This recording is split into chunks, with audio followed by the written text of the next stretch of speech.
Dr. Malcolm Klein has studied gang issues for close to 40 years.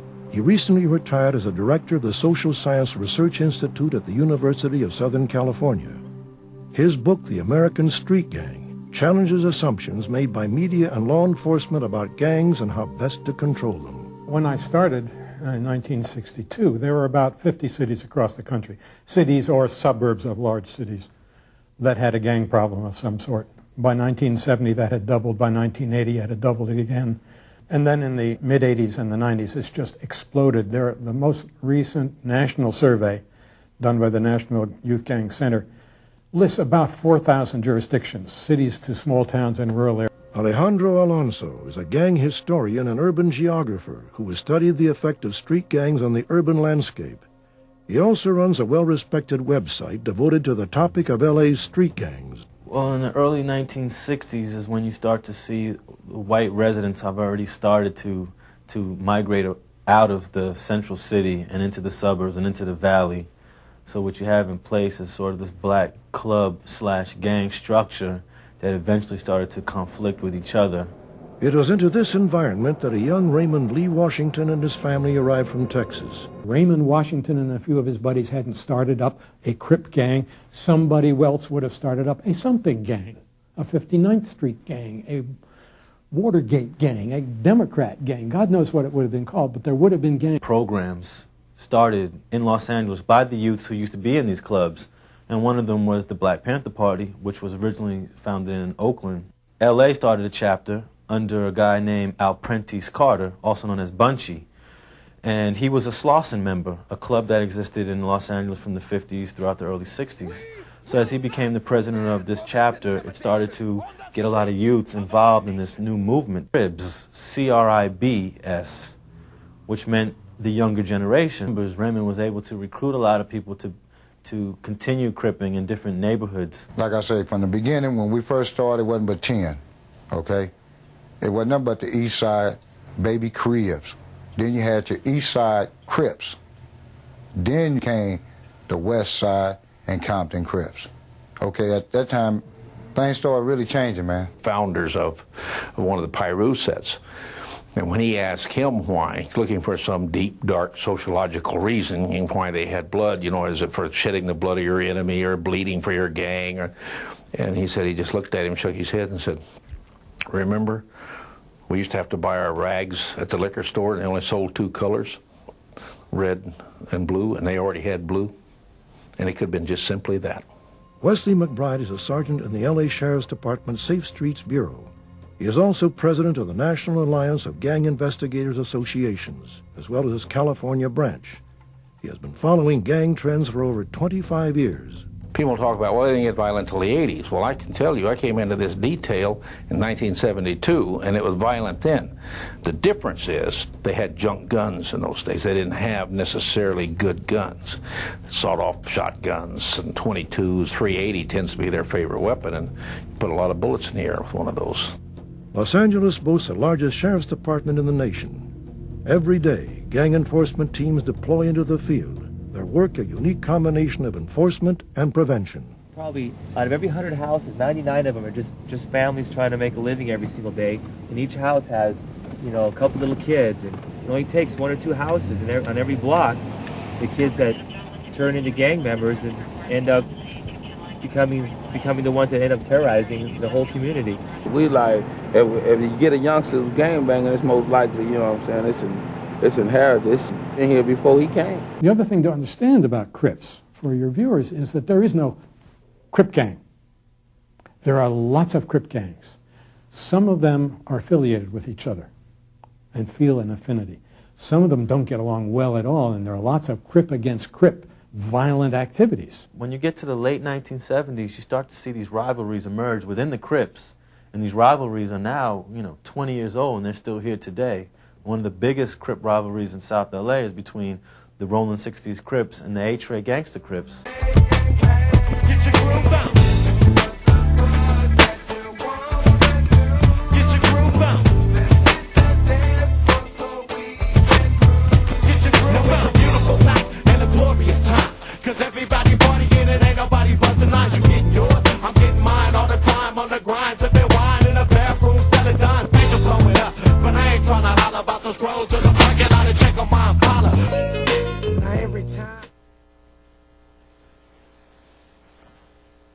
got to be in high school to recruit junior high. If you're from the set, you can recruit junior high. If they're from your area. You know what I'm saying? The homies, the sisters, the homegirls, little brothers, the homeboys, little brothers, homeboys, little sisters. You know, those fall automatically into our area, jurisdiction. We get the first pick, first round draft pick. We get them first. You know what I'm saying? Because they in our hood. And then we go up to a school to say recruit, then that's like second, third round draft pick. We might not get them because other hoods been courting them where they live at. It's all about shit like sports, man. This shit is legitimate. Motherfuckers ain't tripping up no illegal shit. Motherfuckers trying to get their hood deep. Period. It's like motherfuckers, it's like Thompson over at Georgetown trying to get his team right. This is a team, man. You got shooters, just like you got guards. You got motherfuckers who's gonna do free throws. You got motherfuckers that snipe. You got motherfuckers do bangs. You got motherfuckers that do other shit, dribble, cross crisp, and all that old other shit. I ain't into sports. I wear this shit because this gang shit. I'm just saying, man. Man, just like sport. Everybody trying to recruit. We got talent scout and ours and all that old bullshit. Like any other motherfucker, man. Group straight up. Represent. Hey, hold up. Go back, man. I'm A-Straight Gangster, homie. All right. A-Straight Gangster, West Side, homie. Yeah, I know. I stay in your hood on Florence and Normandy. I'm Monster Kody. Oh, for real? What's up? What's your name, homie? Chaos. What's up, Chaos? So that's someone sponsors you into the hood.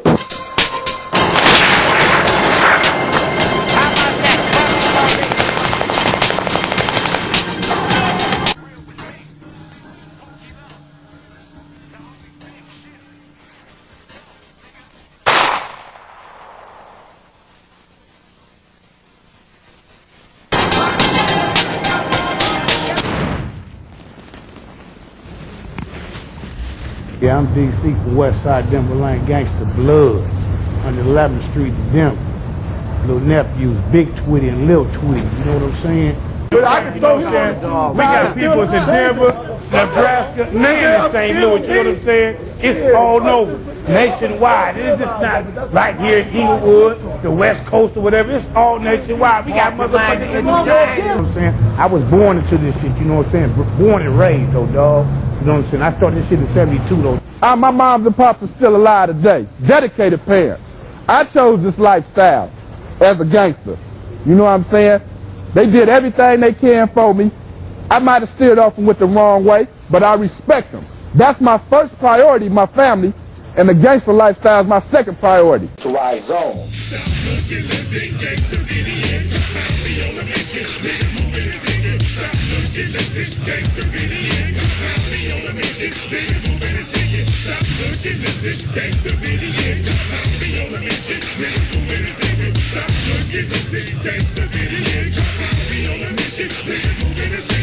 Mexico in combat, gangsta Vidian, terrorizing Zidians. I thought you knew Swift to the combo, competitors, garages, cheese, post like Cheddar, knocking out, peons and busters, right? Fuck a trick, bitch, watch me marry my bitch. Pull off the slits and listen to this gangsta Vidian, nigga, compound shit. That nigga solo, faded off the dodo, her eyes so tight like no.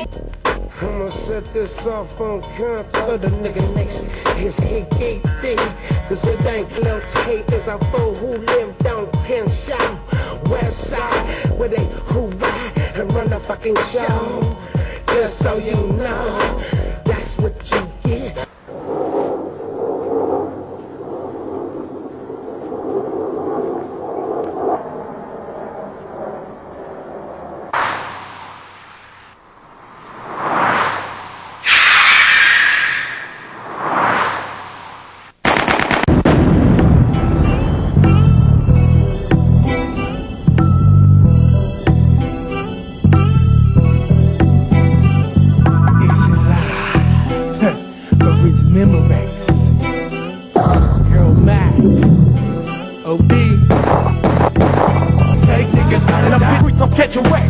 I'm tearing up the phone now, throwing up my neighborhood. You got beef, then we gon' spray y'all motherfuckers good. From Inglewood to Long Beach, California, boy. No disrespect, but we came here to drop the bomb on ya. See, I was known as a motherfucking shit starter. Let's get shit started, so take a step. Come journey with a maniac. Let's take a trip to the land of gas and selling crack. But watch your back, cause motherfuckers don't live twice. It's suicide when you fucking with my crazy life.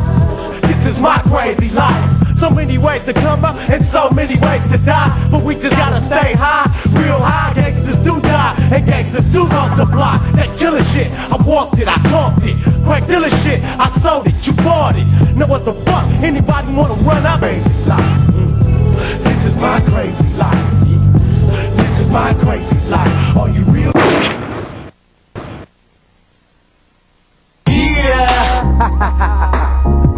Floss, going in, toss. Westside G-Pan. Once again, it's me, who you thought it was supposed to be. Sipping Hennessy, me go deacon enemy. Right, yellow sharp in a blue MC. Looking for that lucky lady who gon' spend the night with me. That's how I be when you a full-fledged G. We got the look, the style, plus we rollin' on gold deep. And everybody, yeah, they know where I'm from. So if you thinking about jacking, you better bring a gang of gun. We on slossin', flossin', here we go, light turn green. Women chasing the vegan coat. And overdose got a gang of bug. We pullin' over to the side so I can see what's up. What's up? It's a Monday, but every day's a weekend to me. Now let's see who gon' do some freaking with me. Is it the driver? Hell no, she look whack. The passenger, no, I'm cool, home, she too fat. Look in the back, then I said, yeah, I take that. The girl was stacked, plus she looked like a hood rat. I grabbed the number in her name, then I'm off, man. Still on a mission to crack some more fresh game. I see some busters looking at me funny, but I just look and laugh, cause I'm all about getting money. And as a small hood in South Central, my hood's livelihood is military. It's militarily inclined. We get our kicks off killing motherfuckers. Riding, banging, pulling guns, shooting, robbing, taking shit. Blew up. All the motherfuckers came. People Magazine, Esquire, LA Times, New York Times, dedicated motherfucker dropping out the 6th grade, go to prison. We have set you up for failure, period. You do not breathe, period. You're gonna go to prison, juvenile hall, camp, youth authority, prison. You're gonna join a prison gang. You're gonna either get stabbed, or you're gonna stab people. You're gonna spend the rest of your fucking life in solitary confinement. You are finished, Kody Scott. I'm with a gang of homies. We all kicking it. We all chilling. So I see an enemy that I knew. Caught him at the liquor store in the parking lot. Hopping in this car. So I go get him. I'm mashing, but I ain't got no heat. Oh, but no, he had to go pull his gun out. And when I seen him, he pulled his gun out and he shot 4 times. I got hit twice. You know what I'm saying? For being stupid. On the west side, but niggas be blooding and crippin'. I'ma set this off on the show. I can remember back in the day when I first shot a motherfucker. I was so high and so drunk that my whole body was numb. It was just some sick shit that I was in. And I'm still in it to this day. You know what I'm saying? Once you commit yourself to it, it's a lifetime guarantee. But I didn't care. If I was gonna die that night, I was gonna die. For representing my flag. Ain't no joke right here. I mean, especially to the youngsters, you know what I'm saying? That's getting off into this lifestyle. I mean, how you gonna get off into this lifestyle and fuck your whole life off, you know, just by just banging? When you could be doing something constructive with your life. You know what I'm saying? Go get an education. Motherfucker, stay in school, nigga. The system is against us. Everything we do, we can't even pick up heat. You know, and handle our business without, you know what I'm saying, suffering all these motherfucking repercussions behind it. Yeah, anybody, whoever it is, you got a gun and you try to do something and go and murder and kill, you know, your life is ended. You're going to spend the rest of your life in the penitentiary. So think about that, you know what I'm saying? Think about your future, because that's all that matters right now. All it's going to lead to is death or jail. Don't even gang bang, man. Ain't worth it, man. You ain't in 2 places, dead or in jail. Man, gang violence is not worth it.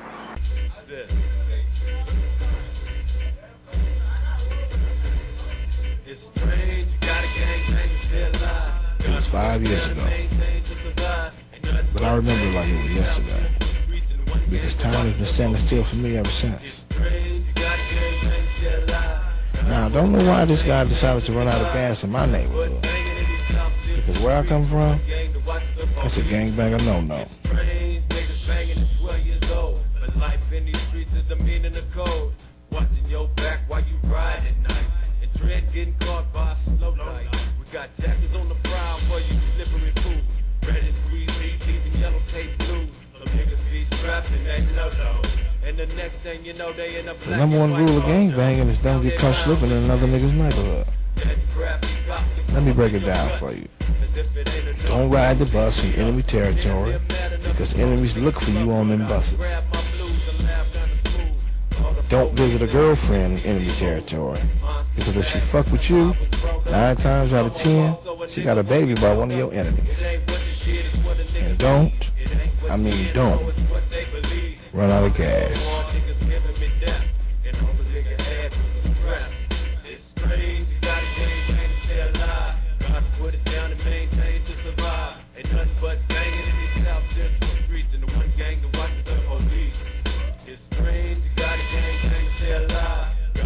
I never imagined taking someone's life until I attended my first gang funeral. I had a day at home.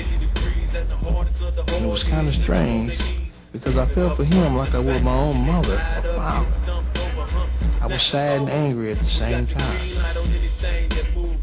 That made it easy for the older homies to talk me into riding with the drive-by party that night. America calls it propaganda. It's the same technique they use on U.S. soldiers in Vietnam. I mean, how else can you get people to kill perfect strangers they never met? I've been asked to tell you the war story that landed me in this hellhole for 25 years to life.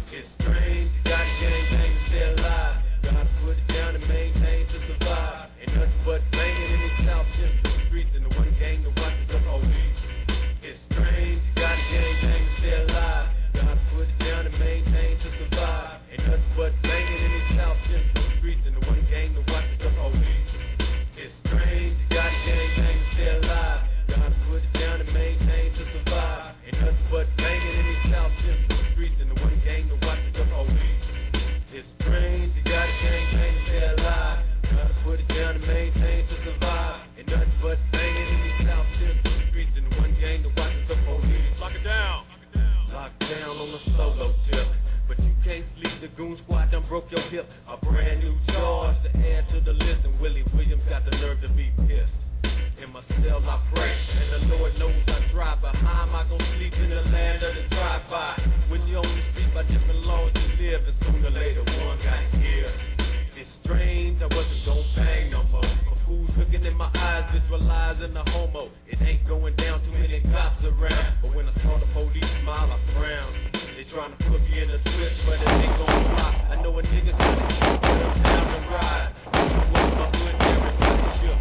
It worked, it felt good, I'm hooked. It's strange, you gotta gang bang to stay alive. Gotta put it down and maintain to survive. Ain't nothing but banging on these South Central streets, and the one gang that watches the police.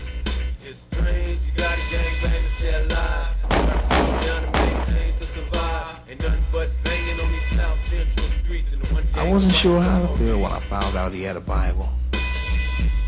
Some say it must have been his time for him to run out of gas in that particular place at that particular time. I say God decides who lives and dies, not Bloods and Crips. I ain't really happy here. And I know a lot of brothers and sisters are feeling that now as the consequence of Pop articulating is that a lot of us are just unhappy in this existence as a consequence of things that we've seen, people we've known, deaths we've come across, and none of us are really happy here. You know what I'm saying? So life as an existence is just here, and then it's there, and then I'm rolling, and that's how it is, you know. Man, she hurts me every day. I got to get up knowing I killed a black person and trying to get rich off of it, telling you motherfuckers, stop. Here I stand done bent, gotta represent South Central, L.A. 7 shots to my body, ain't no killing me. This ain't no resistance. Say your homeboy swear they gonna murder me. Said they heard of me, they think I'm on a murder spree. But when they roll up and Chase try to find me, that's when I'm dumping with the fat Mac 90. From the cradle to the grave, I've been kicking static.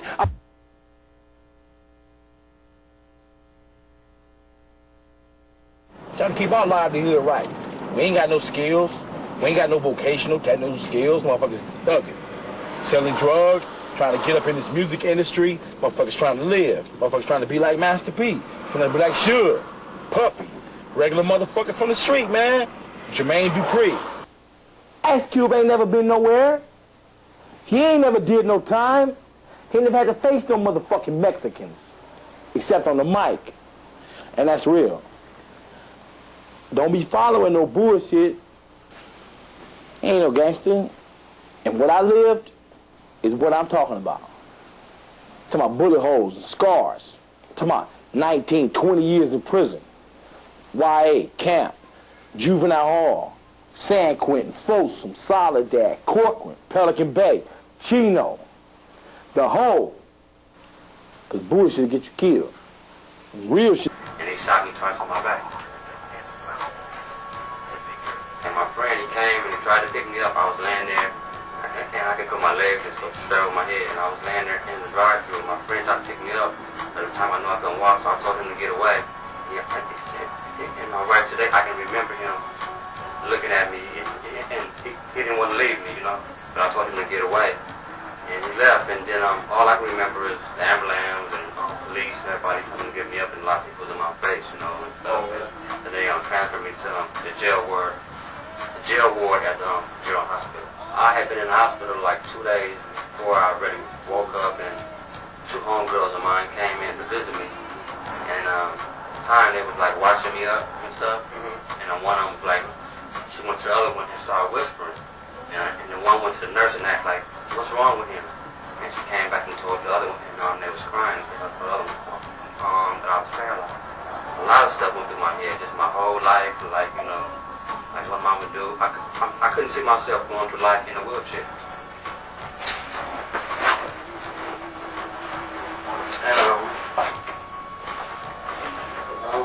And don't try to give up, you know? Right. But school helps out a lot.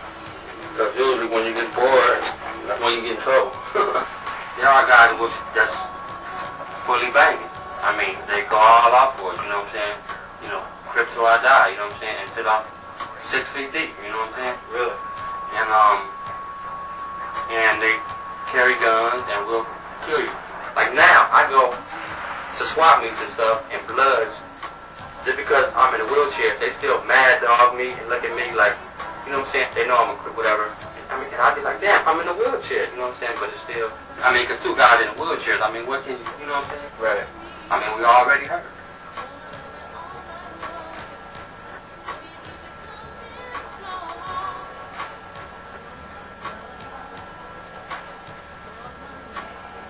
In my heart, I'm always be a crip.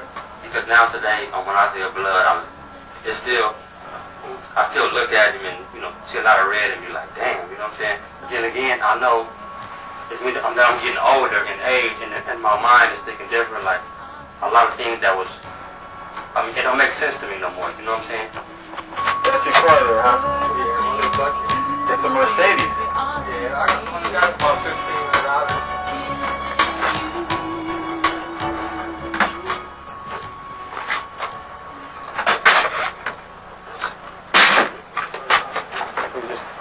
Thing over there. This is the brake. You push it in, okay. This is the gas going down. And you just drive like that, and I'm on the road. See you when I see you. Homicide is much more common amongst gang members now than it used to be. And 90 to 95% of those homicides are firearm-caused homicides. There's a variety of different writing conventions going on in graffiti. First and foremost, the name of the gang. It's about advertising your gang. And then there are symbolic things going on, such as arrows, which mean that this neighborhood is being claimed by that turf, and you'll see arrows pointing down. There's also representation of the dead, sort of commemorating gang members who've died in conflict, tombstone-like symbols with the names of members written inside them. And in fact, sometimes they'll even tattoo those same things on their bodies. Alonzo found that graffiti was a good indication of a gang's territory, as warring gangs tended to deface the graffiti of their rivals with greatest frequency at the boundaries of their influence. This wall marks the line between the turf of the Rollin' 30s Crips and the Rollin' 20s Bloods. Crip gangs will often X out the letters B and P, representative of the Piru or blood sets. This is true even when they're writing the P in their own name. Blood sets respond in kind, avoiding the letter C. Every name possesses an inflammatory counterpart. The chicken in this example is a derogatory representation of the kitchen Crips, while the crying toast is an antagonistic pun aimed at the East Coast Crips. Well, one of the old sayings of it was that it was the newspapers of the streets. We look and see if two gangs haven't been marking each other out, and all of a sudden they're marking each other out. We don't know why, and that there's a problem has developed, because that's a capital offense within the gang world. And I can't tell you how many we found dead at the scene of something like that. The fights and the disputes and the conflicts are never really over the turf. It's just over the identity of the other organization. Gang identity is a powerful force, and loyalty is tested in ways designed to separate the homies from the wannabes. This process has given rise to a unique turn of phrase. If I tell you to put in work, you should know already what I'm talking about. That means you putting in work for the hood. That means get your pistol and go down there and put in work. That's how gang members become celebrities. Two of us beat up one of you. You and your group could or could not retaliate. It was pretty much an option for you. But if two of us shoot and kill one of yours, the demand character of that situation is such that you are almost bound and determined, somebody in your group, to try and repay that event. The FBI formed a special task force to combat street gangs that had reached the next level of criminal enterprise. One of their first targets was a drug trafficking clique within the Grape Street Crips. What we had to do was try to condense it and focus on the really hardcore OGs that were running the show, the shot callers. Wayne Day was probably the largest. Somewhere along the line, he was dubbed as the godfather of Watts. Special Agent Eusebio Benavides worked undercover as a Mexican heroin dealer supplying to an OG who'd become a cooperating witness in the investigation. It was the OG's connections that led the FBI to Wayne Day. We started the investigation with low-level street buys, small quantities, developing cases that we could prosecute federally. It is believed Day expanded his operations across state lines when the L.A. market for crack became saturated and prices fell. He regularly enlisted younger gang members to ferry narcotics across the country on his behalf. At the time, a kilogram of cocaine was selling for $14,000 in Los Angeles, but could be sold for $23,000 to $24,000 in Minneapolis or Chicago or Cleveland. In the end, the Grape Street investigation yielded over 100 indictments nationwide, with 20 convictions in Los Angeles alone. Search warrant! And while the seizures of currency and narcotics were significant,